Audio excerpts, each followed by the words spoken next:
சென்னையில இருக்கக்கூடிய ஆளுநர் மாளிகையிலேயே பல வருஷம் தூங்குதுன்னா அங்கிருந்து 2500 கிலோமீட்டர் டிராவல் பண்ணி வரக்கூடிய அந்த கோப்பு எவ்வளவு டயர்ட் ஆகும். ஒரு பில்லு வந்து ஒரு மசோதா எவ்வளவு பேர்டன் எவ்வளவு டயர்டா இருக்கும். நல்லா ஆளுநர் குடியரசுத் தலைவர் மாளிகையில இன்னும் நல்ல பெரிய இடம், அது நல்லா இன்னும் நல்லா தூங்கும்.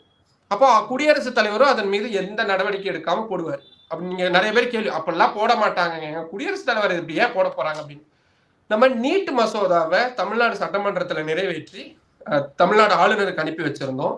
அந்த மசோதாவை அவருக்கு ஒரு ஒரு வருஷத்துக்கு மேல வந்து அவர் கிடப்புல போட்டு வச்சு குடியரசுத் தலைவருக்கு அனுப்பிச்சு வச்சாரு.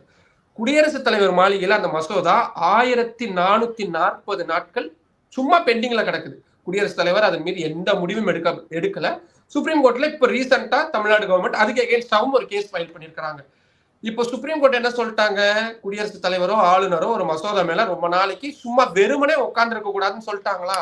அப்போ அது குடியரசுத் தலைவருக்கும் பொருந்தும்.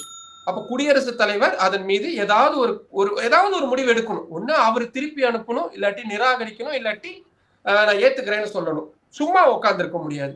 அதனாலதான் இந்த தீர்ப்பு 2 பேருக்குமே சமமா இருக்கு. அட் த சேம் டைம் அவங்க என்ன சொல்லிட்டாங்கன்னா, அந்த 3 அதிகாரம் இருக்குல்ல, அவர் நிராகரிக்கணும், ஏத்துக்கணும், இல்லாட்டி திருப்பி அனுப்புறது அந்த விஷயம்.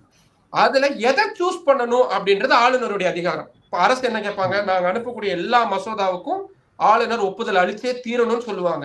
அவர் நிராகரிக்கிறதுக்கான அதிகாரம் அப்படின்றது கொடுக்கப்பட்டிருக்கு. நிராகரிக்கப்பட்டால் அதை நீதிமன்றத்துக்கு கொண்டு போகலாம். இந்த மாதிரி இந்த தேவையில்லாம இல்லாட்டி அவங்க மீண்டும் அனுப்ப போறாங்க. மீண்டும் மீண்டும் அனுப்பிக்கிட்டே இருக்க போறாங்க. அவங்களுக்கு சாதகமான விஷயம் வர வரைக்கும் மாத்தி மாத்தி அனுப்பிக்கிட்டே போறாங்க.